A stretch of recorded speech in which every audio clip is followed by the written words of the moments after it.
हमारा यहाँ पर इकट्ठे होने का बहुत ही सिंपल रीज़न है। हम चाहते हैं जो हमारे साथ में नरसंहार हुआ 1990 में, जो हम मार के बर्बरता से अपने ही स्टेट से हमें पलायन करने पे मजबूर होना पड़ा, हमारा नरसंहार सबसे पहले तो रिकॉग्नाइज हो, हमारे जेनोसाइड को रिकॉग्नाइज किया जाए। ये धरना जो लोग अपने अपने घरों से सालों पहले उजाड़े गए और देश में उसके बारे में कोई घटना की चर्चा ही नहीं हुई, देश को पता ही नहीं चला, एक ऐसा नरेटिव, एक ऐसा इकोसिस्टम खड़ा किया गया जिसमें लोगों को पता ही नहीं चलने दिया गया कि कैसे लोग अपनी ज़मीन से, अपने इन सब चीज़ों से हटा दिए गए।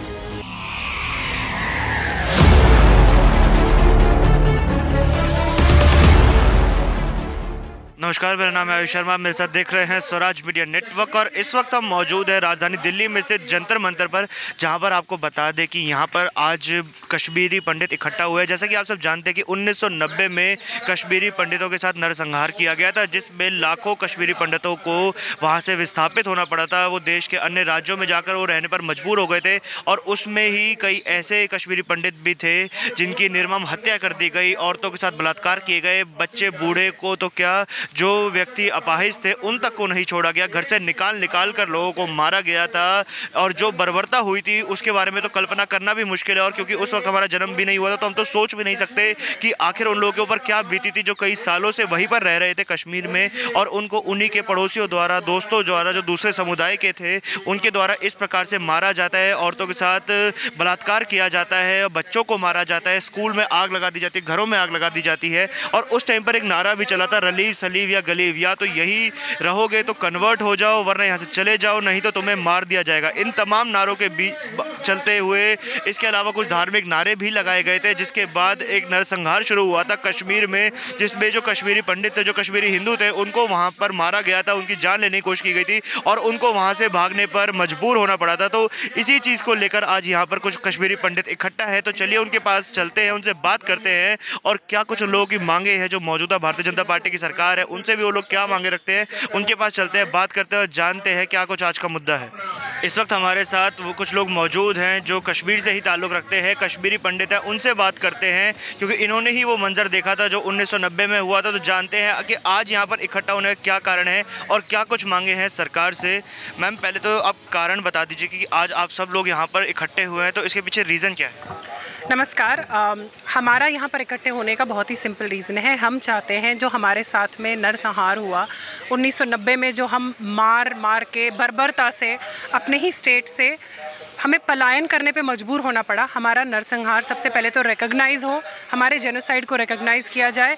और जो भी हम पेटिशन फाइल करते हैं, आपको पता ही होगा सुप्रीम कोर्ट में 2 बार हम फाइल कर चुके हैं कि जिन्होंने हमारा मास मर्डर किया, जो कि ऑन टेप अवेलेबल है, लेकिन उसके बावजूद जो है, ठीक है यासीन मलिक तो अभी पुलिस के कस्टडी में, बट उसके अलावा और भी बहुत सारे हैं जो न सिर्फ आराम से घूम रहे हैं बट बहुत सारे कंफर्ट्स के साथ घूम रहे हैं। उन सबको मतलब हमें अपना जस्टिस चाहिए। हमारे साथ जो हुआ, हमारे जो मार्टियर्स हैं उनके साथ जो हुआ, उन्होंने जो कुछ भी नहीं किया था, उसके बदले में जो इतनी बर्बरता उनको देखनी पड़ी और जो हम लोगों को अपने ही मातृभूमि से पलायन करना पड़ा, उसका हमें इंसाफ मिले। और वो तभी मिलेगा जब पहले हमारा जेनोसाइड रिकॉग्नाइज होगा और हमारे मास मर्डरर्स को पनिशमेंट मिलेगी।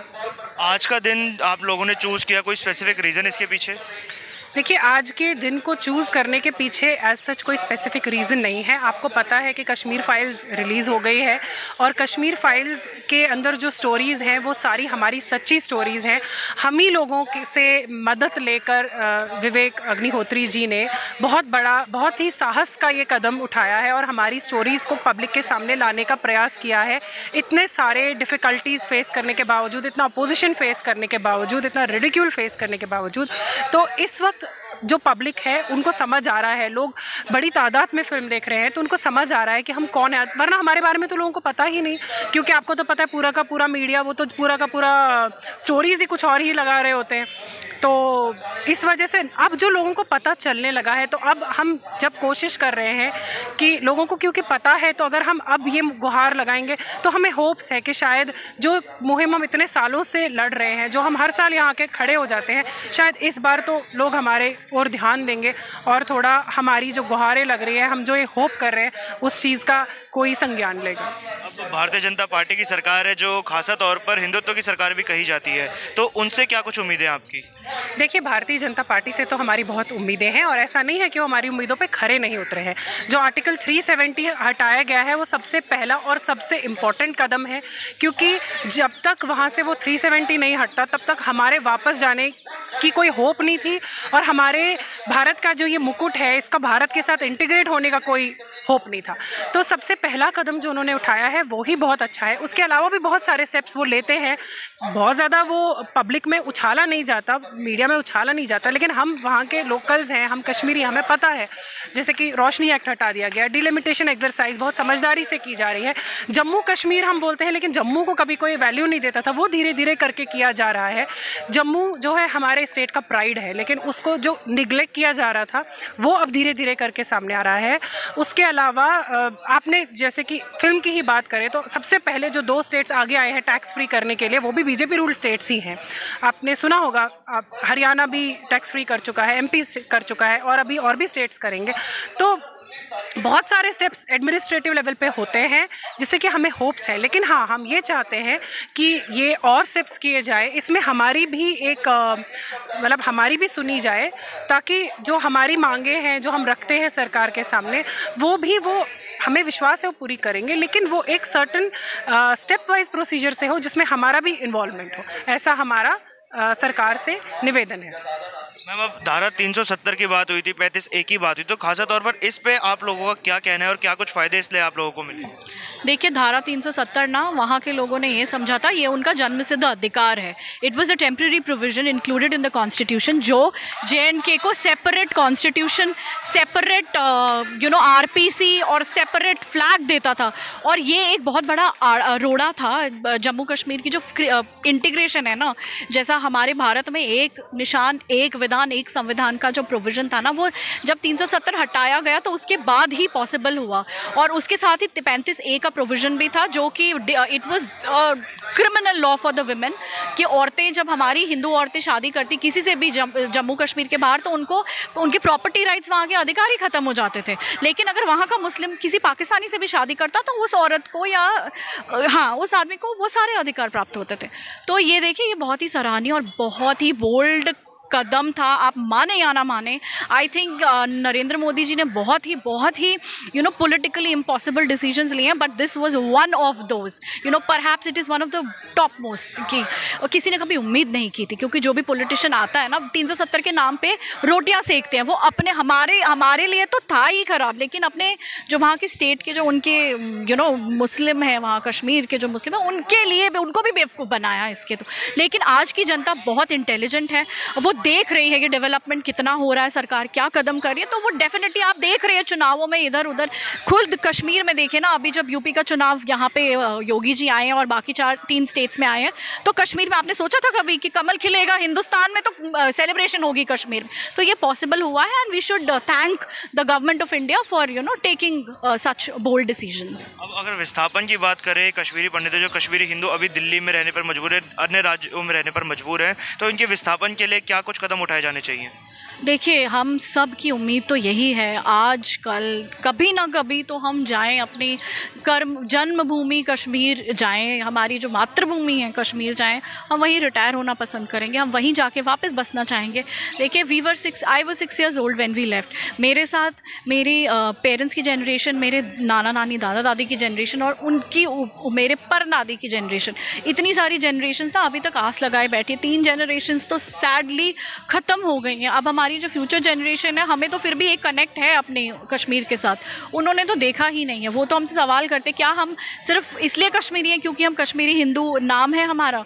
तो आप खुद सोचिए कि एक तो जेनोसाइड होता है जो कि हम नंबर्स में काउंट करते हैं कि इतने मारे, इतने प्रॉपर्टी को डैमेज किया, एक तो वो जेनोसाइड होता है। लेकिन जो कल्चरल जेनोसाइड है ना, जिसकी खास कोई बात नहीं होती है कि हम अपनी संस्कृति को ज़िंदा रखना, अपने बच्चों में वो उस पैशन को ज़िंदा रखना, आप हमारे जो रहन सहन, खान पान सब कुछ अलग है, ऑब्वियसली हर स्टेट का अलग होता है, उस चीज़ को ज़िंदा रखना तो वो बहुत डिफ़िकल्ट है। कल्चरल जेनोसाइड की अगर हम बात करें, आई थिंक अब इस कश्मीर फाइल्स के माध्यम से अब लोगों में थोड़ी जागृति आई है और वो हमारे जेनोसाइड को ना सिर्फ ये कितने मारे उससे नहीं देखेंगे, वो उस चश्मे से भी देखेंगे कि मारने के बाद जो हम त्रासदी आज तक झेल रहे हैं उसकी भी बात होगी। तो मैं तहे दिल से विवेक जी का शुक्रिया अदा करना चाहूँगी कि उन्होंने इतना सराहनीय, इतना बोल्ड कदम उठाया, and it must have not been easy for him as well.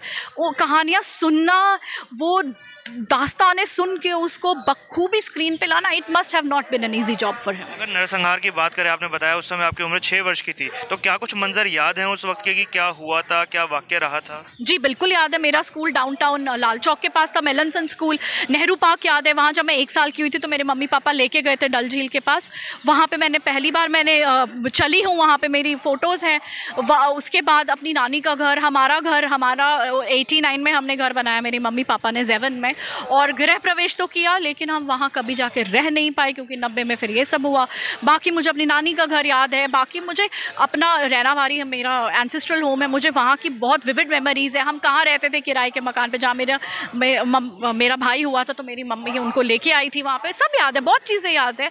और हम स्कूल पिकनिक गए थे शालीमार निशात, वो याद है, बहुत कुछ याद है। लेकिन थैंकफुली और इन हैप्पी मेमोरीज़ के साथ ना वो सीन भी याद है जब 90 में रातों रात मम्मी आई अचानक कि चलो जाना है, कुछ समझ नहीं आया कहाँ जाना है, क्यों जाना है, कैसे जाना है, बस रात को ट्रक में भर दिया। और ये मूवी में जिन्होंने भी देखी है, वो जो सीन दिखाया है ना जब बर्फ़ गिर रही है और वो सब है, वो सब हमने जिया है उस सीन को। I mean it is our story.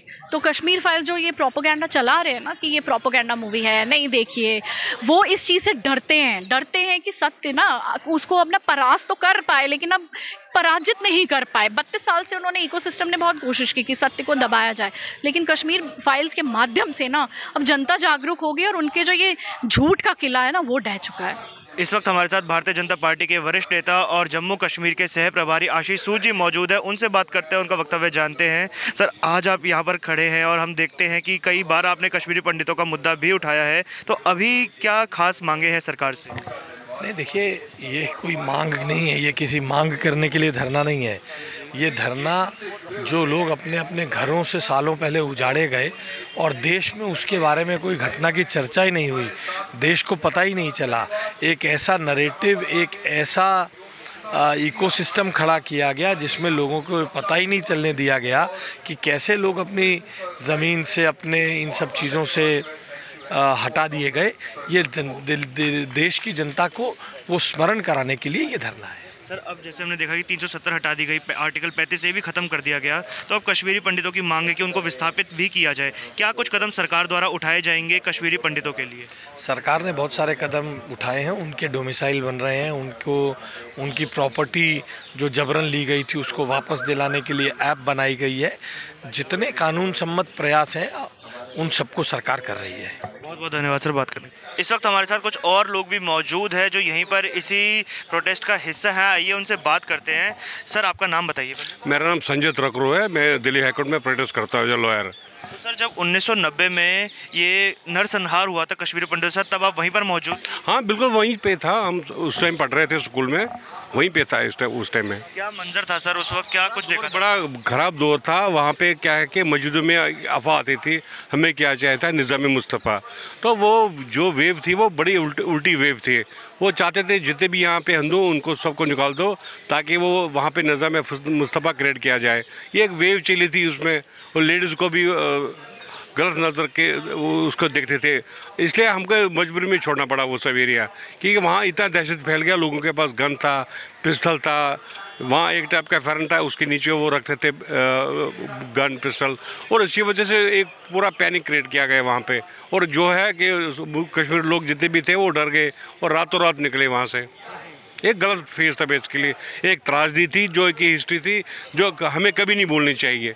हमको तो 32 साल हो गए पलायन होते हुए, लेकिन हमें अभी भी वो वाक़या अभी भी याद है। हम तो उस टाइम कॉलेज में पढ़ते थे, लेकिन हमें पूरी रियलाइजेशन है जो कुछ हुआ था उसका हमारे साथ वो बहुत गलत हुआ था। सर, एक नारा चला था उस समय, रली सलीव या गलीव, या तो रहो या तो कन्वर्ट हो या फिर भाग जाओ।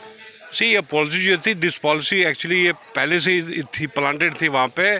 आदर you should mix with us और we are going to kill you, और you should leave this place. ये एक वेव चली थी वहाँ पे श्रीनगर में, तो हम लोगों ने तो ऑप्शन ऑप्ट किया कि वो हमने सारा छोड़ दिया। जो मूवी आ रही है द कश्मीर फाइल्स, जो अभी विवेक अग्निहोत्री जी द्वारा बनाई गई है, उसको कहा जा रहा है सर ये प्रोपेगेंडा फिल्म है, ऐसा कुछ हुआ नहीं था, ऐसे बहुत सारे प्रोपेगेंडा कहने वाले बहुत लोग सामने आ रहे हैं। इस पर आपके क्या विचार है? देखो, जो हमारी जो मूवी है Kashmir file is a true story of all Kashmiri Hindus. क्यों? इसमें क्या है कि हमारे साथ एक जेनोसाइड हुआ था, बट इसमें सबसे बड़ी प्रॉब्लम क्या है कि government of India has not recognise the genocide, and any state which is not recognizing this genocide, it becomes a democide. So we are Kashmiri Pandits are not only the victims of genocide, but we are also the victims of democide. क्योंकि government हमने recognise नहीं कर रही है हमारा जो genocide हुआ था। और जो कश्मीर फाइल जो मूवी है, आप देखो, आपको रोना आएगा इस फिल्म को देखते हुए, क्योंकि इसमें ट्रू फैक्ट दिखाया गया। पहले भी एक दो फिल्म आई थी, लेकिन वो उसका दूसरा नैरेटिव था, उसका दूसरा इंटेंशन था। लेकिन ये जो कश्मीर फाइल की मूवी है, एक्चुअल ट्रू फैक्ट दिखा रहा है कश्मीरी पंडितों के साथ क्या हुआ। हाँ, ये सबको देखना चाहिए। मैं सबको ये बोलता हूँ कि सबको इसको देखना चाहिए। मूवीज़ बड़ी अच्छी मूवीज़ है।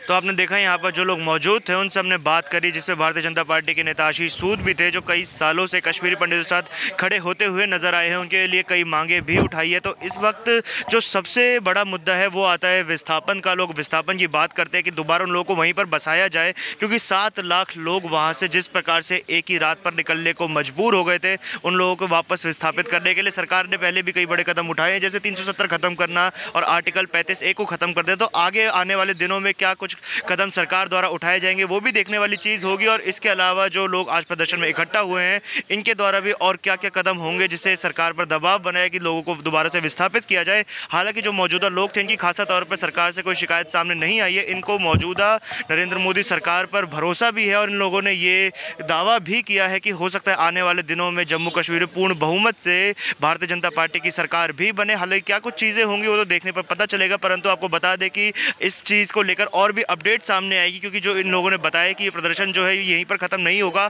आने वाले दिनों में ये इस चीज़ को लेकर हाई कोर्ट भी जाएंगे, सुप्रीम कोर्ट भी जाएंगे और वहाँ पर भी प्रदर्शन किया जाएगा। तो इस केस पर जो भी अपडेट्स होंगी वो आपको हमारे चैनल स्वराज मीडिया नेटवर्क पर मिलती रहेंगी। आप कोई भी अपडेट मिस ना करें, उसके लिए आप हमारे चैनल को सब्सक्राइब ज़रूर करें और बेल आइकन को दबाना ना भूलें, ताकि हर अपडेट की नोटिफिकेशन आप लोगों के पास आ जाए। और इस पूरी वीडियो के बारे में आपके क्या विचार है, ये आप हमें कमेंट बॉक्स के माध्यम से ज़रूर बताएं। इस वीडियो को ज़्यादा शेयर करें, लाइक करें और साथ ही हमारे चैनल को सब्सक्राइब करना ना भूलें। कैमरा पर्सन खुशी के साथ मैं आयुष शर्मा और आप देख रहे थे स्वराज मीडिया नेटवर्क।